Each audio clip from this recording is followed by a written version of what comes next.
Hello students, कैसे हैं आप सब। आज मैं फिर से हाजिर हूँ एक नई वीडियो के साथ। और आपकी आज की वीडियो का जो टॉपिक होने वाला है वो है आपका नेशनल इनकम को मेज़र करने का दूसरा मेथड, और वो है आपका एक्सपेंडिचर मेथड, जिसको हिंदी में हम खर्चा विधि या व्यय विधि भी कहते हैं। तो चलिए वीडियो को स्टार्ट करते हैं। उससे पहले आप मेरे चैनल को सब्सक्राइब करें और बेल आइकन को क्लिक करें ताकि आगे आने वाली वीडियोज़ के नोटिफिकेशन आपको आसानी से मिल सके। उसके साथ अगर वीडियो अच्छी लगे तो अपने फ्रेंड्स के साथ इसे शेयर करें ताकि वो भी इससे फ़ायदा उठा सकें। तो चलिए वीडियो को स्टार्ट करते हैं।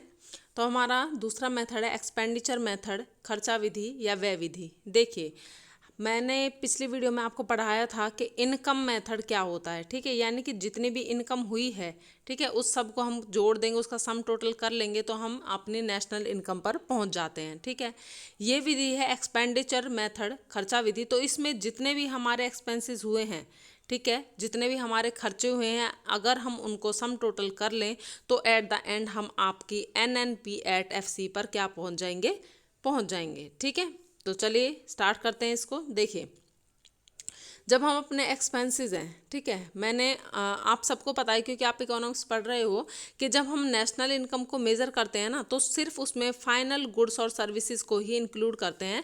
इंटरमीडिएट जो होती है ना, मध्यस्थ जो होती हैं, उनको हम इसमें शामिल नहीं करते हैं। तो जो हमारी फाइनल गुड्स या सर्विसेज पर जो भी खर्चे हुए हैं, उनको अगर हम सबको टोटल कर देते हैं तो हम अपने GDP एट MP पर पहुंच जाते हैं। हम NNP एट FC पे नहीं पहुंचेंगे, सीधा नेशनल इनकम पर आप सीधे नहीं पहुंचेंगे। आप जितने भी आपके एक्सपेंसेस है जो फाइनल गुड्स और सर्विसेज पे हुए हैं, उनको सम टोटल करेंगे तो आप कहाँ पे पहुंचेंगे, GDP एट MP पर आप पहुंच जाएंगे, जिसको हम फाइनल एक्सपेंडिचर भी कहते हैं। ठीक है, उसके बाद इससे GDP एट MP से हम धीरे धीरे करके आपका NFI ऐड करेंगे, डेप्रिसिएशन लेस करेंगे, उस तरीके से हम कहाँ पहुंचेंगे, NNP एट FC पर हम पहुंच जाएंगे। तो चलिए इसको एक बार रीड कर लेते हैं। Expenditure method is the method, expenditure विधि या खर्चा विधि वो विधि है विच मेज़र, जो क्या मापती है, किस चीज़ का माप करती है, वो फाइनल एक्सपेंडिचर को वो मापती है। और फाइनल एक्सपेंडिचर किस पर मापती है, वो gross domestic product at market price, बाजार कीमत पर सकल घरेलू उत्पाद पर एक वित्तीय वर्ष में। यानी कि खर्चा विधि एक वित्तीय वर्ष में जो आपके सकल घरेलू उत्पाद है, बाजार कीमत पर जो सकल घरेलू उत्पाद है, उस पर जितने भी खर्चे हुए हैं ना, उनको क्या करती है, मेज़र करती है, मापती है। देखो, gross domestic product at market price क्या है, यानी कि एक अकाउंटिंग पीरियड में हमारे देश की घरेलू सीमा के अंदर जितनी भी वस्तुओं या सेवाओं का उत्पादन हुआ है, ठीक है, किस पर, मार्केट प्राइस पर, ठीक है, उन पर जो हमने खर्चा किया है ना, ठीक है, चाहे उन्हें कंज्यूम करने के लिए किया है या आगे उनका इन्वेस्टमेंट करने के लिए किया है, किसी भी तरीके से उन पर जो खर्चा किया है, उस सब को जब हम सम टोटल कर देंगे तो आप कहाँ पहुँच जाओगे, GDP एट MP पर पहुँच जाओगे। ठीक है, आगे है। और ये फाइनल एक्सपेंडिचर जैसे हमने पढ़ लिया भाई, ये मापती है फाइनल एक्सपेंडिचर को, किस पर मापती है, GDP एट MP पर ये इसको मेज़र करती है। तो फाइनल एक्सपेंडिचर टोटल कर देंगे सारे एक्सपेंडिचर्स को, तो किसके इक्वल होगा ये, GDP at MP, gross domestic product at market price, बाजार कीमत पर सकल घरेलू उत्पाद। और ये बाजार कीमत पर सकल घरेलू उत्पाद होता क्या है, द गुड्स एंड सर्विसेज। मैंने आपको पहले बता दिया है कि एक देश की डोमेस्टिक टेरिटोरी में, एक देश की घरेलू सीमा में, विद इन ए ईयर, एक ईयर में, एक अकाउंटिंग ईयर में जितनी भी वस्तुओं या सेवाओं का प्रोडक्शन हुआ है, वो आपका क्या कहलाता है, GDP एट MP कहलाता है। और GDP एट MP किसके बराबर होता है, आपका फाइनल एक्सपेंडिचर के बराबर होता है। ठीक है, आगे चलते हैं। अब देखिए फाइनल एक्सपेंडिचर क्या होता है। अगर आपने फाइनल गुड्स वाला चैप्टर पढ़ा है ना, फाइनल गुड्स और आपके इंटरमीडिएट गुड्स वाला आपने चैप्टर पढ़ा है, तो आपको अच्छी तरह पता होगा कि फाइनल एक्सपेंडिचर होता क्या है। पहले मैं आपको ये बता देती हूँ कि फाइनल गुड्स होती कैसी हैं। ठीक है, देखिए फाइनल गुड्स वो गुड्स होती हैं जो प्रोडक्शन की बाउंड्री लाइन है ना, यानी कि बाउंड्री लाइन ऑफ प्रोडक्शन है, यानी कि उत्पादन की जो प्रक्रिया है उसकी बाउंड्री लाइन को क्रॉस कर चुकी हैं। यानी अब उन पर कोई भी उत्पादन की प्रक्रिया का होना बाकी नहीं है, और जो उनका फाइनल यूज़र है ना, ठीक है, उसके यूज़ करने के लिए वो क्या है, रेडी हैं, उनको हम फाइनल गुड्स कहते हैं। फाइनल गुड्स वो गुड्स होती हैं जो प्रोडक्शन की बाउंड्री लाइन को क्रॉस कर चुकी हैं और उनके फाइनल यूज़र के द्वारा यूज़ करने के लिए वो तैयार होती हैं। ठीक है, ये दो तरीके की होती हैं फाइनल गुड्स। एक तो होती है आपकी कंज्यूमर गुड और एक होती है आपकी प्रोड्यूसर गुड। कंज्यूमर गुड कौन सी होती हैं? जैसे हम हो गए, हम घर में रहते हैं और हम दाल चावल चीनी लेकर आते हैं और सीधा हम उनको क्या कर लेते हैं, कंज्यूम कर लेते हैं। उनको आगे हम अगली प्रोसेस में यूज़ नहीं करते हैं, ठीक है, सीधा उनको कंज्यूम कर लिया और वहीं उनकी प्रोसेसिंग क्या होगी, ख़त्म हो गई। तो ऐसी गुड्स को, जैसे ब्रेड हो गया, बटर हो गया, आप अपने घर में लेके आए हो, सेक के आपने खा लिया है, दूध लेके आए हो, उबाल करके पी लिया है, तो वो गुड्स आपकी कंज्यूमर गुड्स कहलाती हैं। और प्रोडक्शन गुड्स या प्रोड्यूसर गुड्स वो गुड्स होती हैं जो आगे प्रोडक्शन की जो प्रोसेस है, प्रोडक्शन मतलब दूसरी जो वस्तुएं हैं उनको प्रोडक्शन करने के लिए उनका हम यूज़ करते हैं, जैसे प्लांट और मशीनरी। प्लांट आपने खरीद लिया तो वो दूसरी वस्तुओं को प्रोड्यूस करने में, उत्पादन करने में हम इनका यूज़ कर रहे हैं, काफ़ी सालों तक यूज़ करेंगे, तो इनको हम क्या कहते हैं, प्रोड्यूसर गुड्स कहते हैं। तो दो तरीके की होगी, फाइनल गुड्स, कंज्यूमर गुड्स और प्रोड्यूसर गुड्स। अब जो कंज्यूमर गुड्स के ऊपर जो एक्सपेंडिचर किया गया है ना, उसको तो हम कहते हैं कंजप्शन एक्सपेंडिचर, और जो प्रोड्यूसर गुड्स के ऊपर एक्सपेंसेस किए गए हैं, खर्चे किए गए हैं, उसे हम कहते हैं इन्वेस्टमेंट एक्सपेंडिचर। ठीक है, तो चलिए एक बार इसको रीड कर लेते हैं। फाइनल एक्सपेंडिचर होता क्या है? इट इज़ द एक्सपेंडिचर, ये वो खर्चा होता है जो फाइनल गुड्स और सर्विसेज पर एक किसी अकाउंटिंग पीरियड में किया गया है। एक अकाउंटिंग पीरियड में अंतिम वस्तुओं और सेवाओं पर जो भी खर्चा किया जाता है उसे क्या कहते हैं हम? अंतिम फाइनल एक्सपेंडिचर, अंतिम व्यय उसको हम कहते हैं। ठीक है, आगे है, एक good can be final and intermediate. एक वस्तु जैसे आपकी चीनी हो गई, ठीक है, शुगर हो गई, ये आपकी फाइनल गुड भी हो सकती है और इंटरमीडिएट गुड भी हो सकती है, और ये डिपेंड किस पे करेगा? इसके एंड यूज़ पर डिपेंड करेगा। एक कंज्यूमर है, एक उपभोक्ता है, वो अपने घर में चीनी लेकर आया है और दूध में मिला करके पी लिया है उसने, तो ये आपकी क्या कहलाएगी? फाइनल गुड कहलाएगी। लेकिन अगर एक दुकानदार ने वही चीनी लेकर आया है और उसको दोबारा से सेल कर रहा है, तो ये क्या कहलाएगी? इंटरमीडिएट गुड ये आपकी कहलाएगी। ठीक है, आगे है, final goods are of two types, ये मैंने आपको बता दिया है। अंतिम वस्तुएं दो प्रकार की होती है, कंज्यूमर गुड और प्रोड्यूसर गुड। ठीक है, एक्सपेंडिचर और जो कंज्यूमर गुड्स पर हाउस होल्ड के द्वारा जो एक्सपेंडिचर खर्चा किया जाता है उसे कंजप्शन एक्सपेंडिचर कहते हैं, उपभोग व्यय कहते हैं। और जो फाइनल गुड्स पर एक्सपेंडिचर प्रोड्यूसर्स के द्वारा किया जाता है, जैसे प्लांट या मशीनरी पर उन्होंने खर्चा किया और आगे जाके प्रोड्यूसिंग दूसरी वस्तुओं का उत्पादन करने के लिए, प्रोड्यूस करने के लिए उसका यूज़ करेंगे काफ़ी सालों तक, तो ऐसा खर्चा क्या कहलाता है? आपका इन्वेस्टमेंट एक्सपेंडिचर कहलाता है। तो बेसिकली जो आपका फाइनल एक्सपेंडिचर है वो दो चीज़ों से मिलकर बना है, फाइनल कंजप्शन एक्सपेंडिचर प्लस में फाइनल इन्वेस्टमेंट एक्सपेंडिचर। अंतिम उपभोग व्यय को जब आप अंतिम निवेश व्यय के साथ प्लस कर दोगे तो आप कहाँ पहुँच जाओगे? फाइनल एक्सपेंडिचर पर पहुँच जाओगे। और ये फाइनल एक्सपेंडिचर किसके बराबर होता है? GDP at MP। ठीक है, बाजार कीमत पर सकल घरेलू उत्पाद, यहाँ पे हमने पहुँचना है, इसको जोड़ करके और इसको जोड़ करके। अब पहले इनको अलग अलग तरीके से हम समझेंगे, उसके बाद ही हम आपका समझ पाएंगे कि हम GDP एट MP पर कैसे पहुँचेंगे। तो बेसिकली जो अब आपका एक्सपेंडिचर मेथड है, सबसे पहले तो हमने ये समझ लिया कि भाई एक्सपेंडिचर मेथड है क्या। ठीक है, फाइनल जो गुड्स हैं वो क्या होती हैं, फाइनल एक्सपेंडिचर होता क्या है। अब ये देखेंगे कि जब हम एक्सपेंडिचर मेथड को यूज़ कर रहे हैं तो नेशनल इनकम को मेज़र करने के लिए कौन कौन से स्टेप्स को हम फॉलो करेंगे। ठीक है, तो चलिए इनको समझ लेते हैं। पहले है, सबसे पहला स्टेप है identification of economic unit incurring final expenditure, यानी आपने उन आर्थिक इकाइयों का पता लगाना है, उनकी पहचान करनी है जो फाइनल एक्सपेंडिचर यानी अंतिम खर्चे को करती हैं। देखिए बेसिकली हम अपनी डोमेस्टिक टेरिटोरी में 4 टाइप के ग्रुप्स में इसको बांट देते हैं। ठीक है, जो यूनिट्स खर्चा कर रही हैं उनको हम 4 भागों में बांटते हैं। ठीक है, पहला क्या है आपका? House hold sector, producing sector, government sector and rest of the world. 4 भागों में हमने इसको बांटा है। ठीक है, घरेलू क्षेत्र, उत्पादक क्षेत्र, सरकारी क्षेत्र और आपका रेस्ट ऑफ द वर्ल्ड, 4 भागों में हमने इसको बांट दिया है। ठीक है, 4 भागों में बांटने के बाद दूसरा स्टेप आपका क्या आता है? वो है आपका क्लासिफिकेशन ऑफ फाइनल एक्सपेंडिचर, के फाइनल एक्सपेंडिचर का, अंतिम व्यय का आपने वर्गीकरण करना है कि किन किन चीज़ों से मिल करके फाइनल एक्सपेंडिचर बना हुआ है। ये मैंने आपको पहले भी बता दिया है कि फाइनल एक्सपेंडिचर में हम 2 एक्सपेंडिचर को जोड़ते हैं, एक तो कंजप्शन एक्सपेंडिचर और एक इन्वेस्टमेंट एक्सपेंडिचर। अब जो कंजप्शन एक्सपेंडिचर है, उपभोग व्यय है, उसको 2 भागों में बांटते हैं, प्राइवेट फाइनल कंजप्शन एक्सपेंडिचर जो आपके हाउस होल्ड हो गए, एनजीओज हो गई, ठीक है। और दूसरा है गवर्नमेंट फाइनल कंजप्शन एक्सपेंडिचर, सरकारी अंतिम उपभोग व्यय। यानी एक तो हो गया सरकारी अंतिम उपभोग व्यय, यानी कि सरकार जितने भी अंतिम वस्तु सेवाओं पर खर्चा कर रही है, ठीक है, वो आपके किस में आ जाएंगे, गवर्नमेंट फाइनल कंजप्शन एक्सपेंडिचर में आ जाएंगे। और दूसरा है सरकार को छोड़ करके बाकी जो क्षेत्र हैं, जैसे हाउस होल्ड हो गया आपका, ठीक है, एनजीओज हो गई आपकी, नॉन प्रॉफिटेबल ऑर्गेनाइजेशंस हो गई आपकी, ठीक है, वो जो भी कंजप्शन गुड्स पर, कंज्यूमर गुड्स पर जो खर्चा कर रही हैं, ठीक है, उपभोग वाली वस्तुओं पर, अंतिम वस्तुओं पर जो खर्चा कर रही हैं, वो आपका क्या कहलाएगा, प्राइवेट फाइनल कंजप्शन एक्सपेंडिचर कहलाएगा। तो पहला हो गया कंजप्शन एक्सपेंडिचर, ठीक है। दूसरा है आपका investment expenditure, final investment expenditure, जिसको हम प्रोडक्शन एक्सपेंडिचर भी कह देते हैं, ठीक है, या फिर इसको हम आपका कैपिटल फॉर्मेशन भी, दूसरे शब्दों में हम इसको कह सकते हैं, क्योंकि हमने पढ़ा है कि इन्वेस्टमेंट इज इक्वल टू, यानी इन्वेस्टमेंट का दूसरा नाम क्या है, कैपिटल फॉर्मेशन, पूंजी निर्माण भी होता है। तो इसमें किस किस को शामिल किया जाता है, पहला है gross domestic fixed capital formation, सकल घरेलू स्थिर पूंजी निर्माण, और दूसरा है change in stock, inventory investment भी कह देते हैं इसको हम, ठीक है।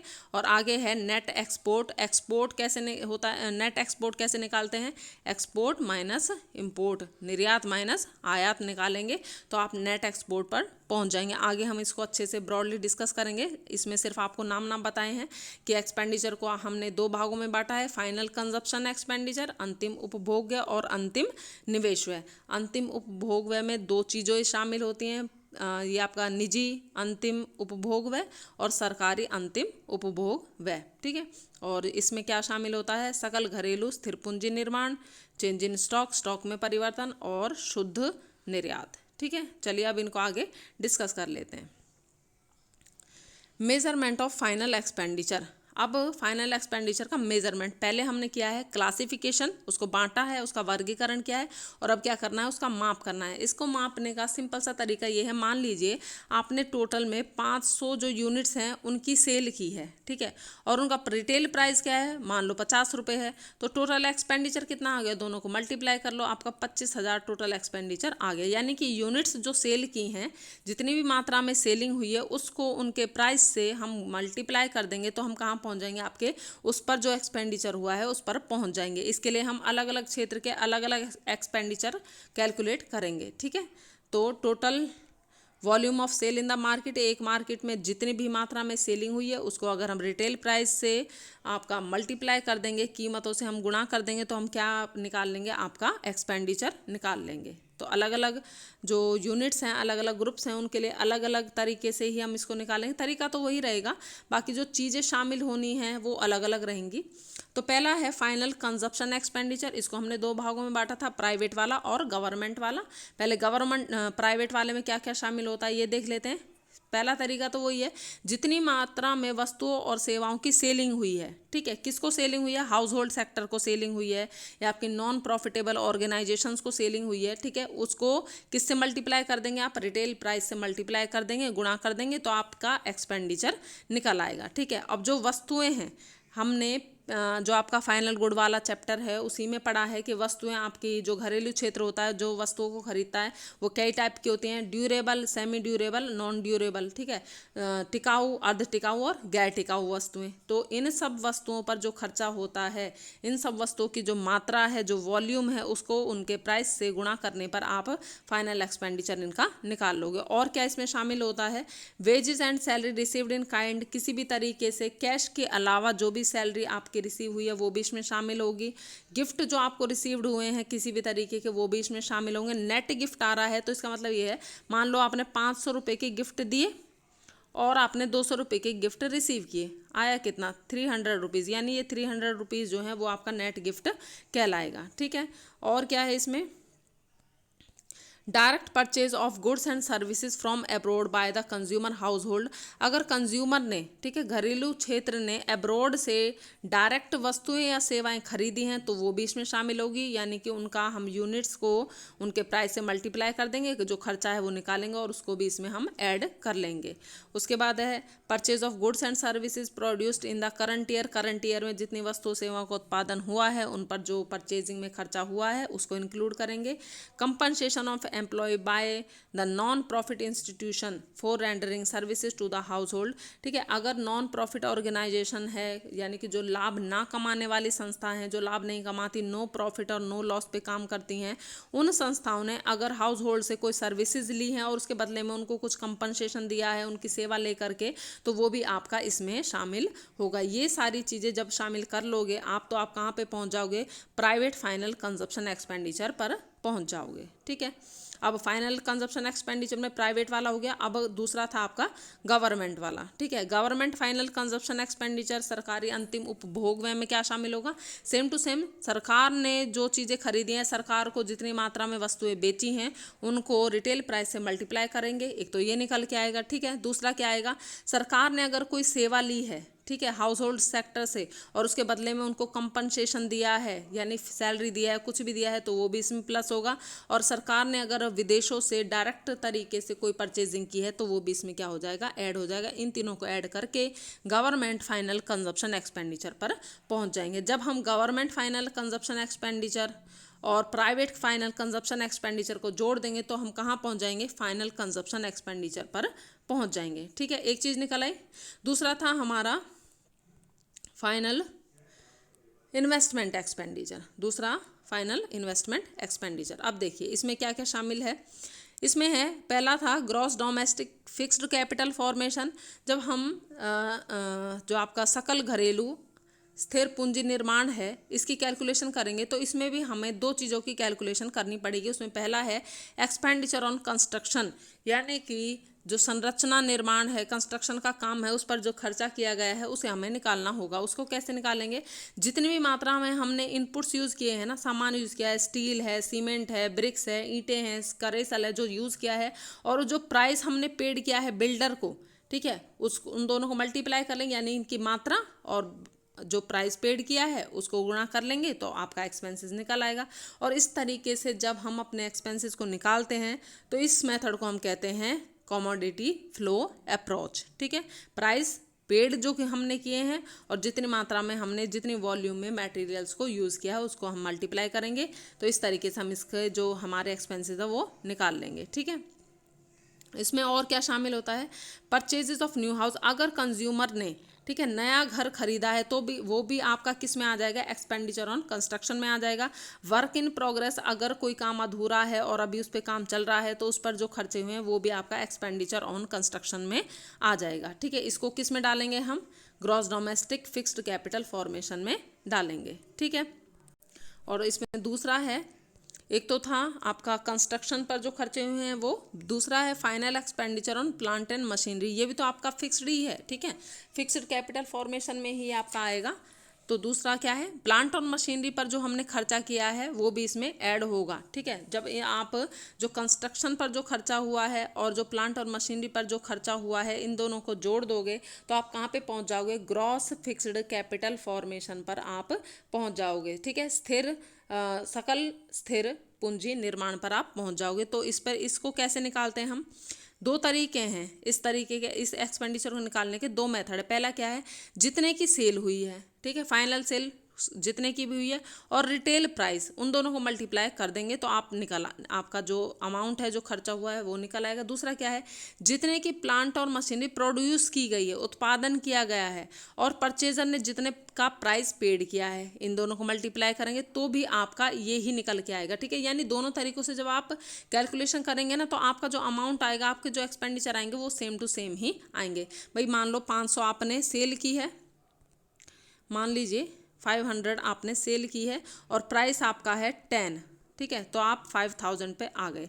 अब सेलिंग कहाँ से होगी, जितने का प्रोडक्शन हुआ है, प्रोडक्शन भी तो 5000 का ही होगा। ठीक है, और जो आपका प्राइस, भाई जितने प्राइस में खरीदा है उतने में बेचा होगा या जितने में बेचा उतने में खरीदा होगा, तो दोनों की जो अमाउंट आएगी वो क्या आ जाएगी, आपकी सेम टू सेम आ जाएगी। ठीक है, इन दोनों को जोड़ देंगे तो आपका निकल के आ जाएगा स्थिर पूंजी निर्माण। ठीक है, आगे है चेंज इन स्टॉक था, उसमें चेंज इन स्टॉक में क्या आएगा, ओपनिंग स्टॉक को जब क्लोजिंग स्टॉक में से माइनस कर देंगे तो आपका चेंज इन स्टॉक आ जाएगा। मान लीजिए वर्ष के अंत में आपके पास 5000 का स्टॉक है और स्टार्टिंग में आपके पास 3000 का था, तो जो आया है 2000 का वो क्या है, आपका चेंज इन स्टॉक है। ठीक है, इसको जोड़ देंगे तो आप कहाँ पहुँच जाओगे, चेंज इन स्टॉक को जोड़ दोगे, gross domestic fixed capital formation को जोड़ोगे, इसमें एक चीज़ और जुड़ेगी, तब आप फाइनल इन्वेस्टमेंट एक्सपेंडिचर पर पहुंच पाओगे, और वो क्या है आपका नेट एक्सपोर्ट। देखिए नेट एक्सपोर्ट कैसे निकालते हैं, एक्सपोर्ट माइनस इंपोर्ट, शुद्ध निर्यात, निर्यात माइनस आयात। मान लीजिए आपने 1 लाख रुपए की जो वस्तुएं हैं उनका निर्यात किया है और 50,000 की वस्तुओं का आपने आयात किया है, डैश निकालेंगे आपका डिफरेंस तो 50,000 आ गया, तो 50,000 आपका क्या है नेट एक्सपोर्ट है। ये माइनस में भी हो सकता है, मान लीजिए 1 लाख रुपए के आपके इंपोर्ट हों और आपका एक्सपोर्ट जो है वो 50,000 का है, तो ये माइनस का आएगा, तो फिर वो आपका क्या होगा, नेट एक्सपोर्ट माइनस में आ जाएगा। ठीक है, तो चलिए इसको एक बार रीड कर लेते हैं।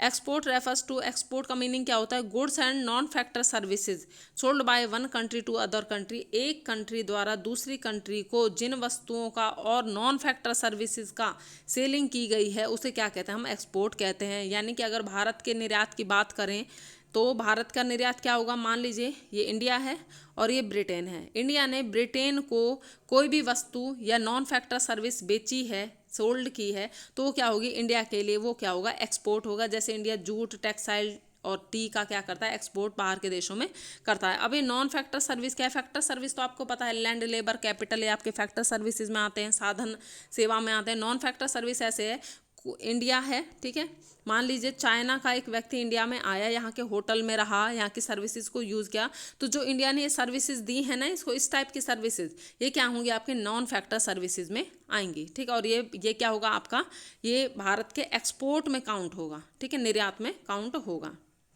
आगे है आपका import refers to purchase, import इसका उल्टा होगा, भारत अगर किसी वस्तुओं का या नॉन फैक्टर सर्विसेज को रेस्ट ऑफ द वर्ल्ड से, विदेशों से खरीद रहा है तो भारत के लिए वो इंपोर्ट है। और जैसे कि आप plant, machinery, raw material Bharat जो है वो इंपोर्ट करता है, उसी तरीके से नॉन फैक्टर सर्विसेज में अगर आप विदेशों में जाते हो, वहाँ पे फैक्टर उनकी नॉन फैक्टर सर्विसेज का यूज़ करते हो, तो वो हमारे लिए क्या होगा, आयात कहलाएगा। ठीक है, अब इन सब को जोड़ करके, ठीक है, ऊपर जितने भी एक्सपेंडिचर हमने पढ़े हैं, उपभोग व्यय में 2 तरीके थे आपका फाइनल प्राइवेट निजी वाला था और आपका सरकारी वाला था। ठीक है, देखो जो हमारे कंजप्शन एक्सपेंडिचर थे, ठीक है, वो 2 तरीके थे, एक प्राइवेट और एक गवर्नमेंट। ठीक है, और जो हमारा इन्वेस्टमेंट एक्सपेंडिचर था उसमें था आपका फिक्स्ड वाला और आपका ये स्टॉक वाला। ठीक है, और क्या था आपका नेट एक्सपोर्ट। ठीक है, इन सब को अगर हम जोड़ देते हैं तो हम कहाँ पे पहुँच जाएंगे, GDP एट MP पे हम पहुँच जाएंगे, gross domestic product at market price, बाजार कीमत पर सकल घरेलू उत्पाद। ठीक है, अब इससे हमें जाना क्या है, हमें तो निकालना था NNP एट FC। ठीक है, नेशनल इनकम निकालनी है, तो उसके लिए क्या है, अगर हम GDP एट MP में NFIA जोड़ देंगे तो हम GNP एट MP पे पहुंच जाएंगे, GNP एट MP में से डेप्रिसिएशन माइनस करेंगे तो NNP एट MP पे पहुंच जाएंगे, और NNP एट MP में से हम NIT नेट इनडायरेक्ट टैक्सेस को माइनस करेंगे तो हम NNP एट FC पर पहुंच जाएंगे। NFIA क्या होता है, डेप्रिसिएशन, NIT, ये मैंने आपको नेशनल इनकम के एग्रीगेट्स वाले चैप्टर में पहले ही समझा दिया है। ठीक है, आई होप कि आपको टॉपिक समझ में आया है। मिलते हैं नेक्स्ट वीडियो में, वीडियो को लाइक ज़रूर कर दें और अपने फ्रेंड के साथ शेयर कर दें। Bye bye.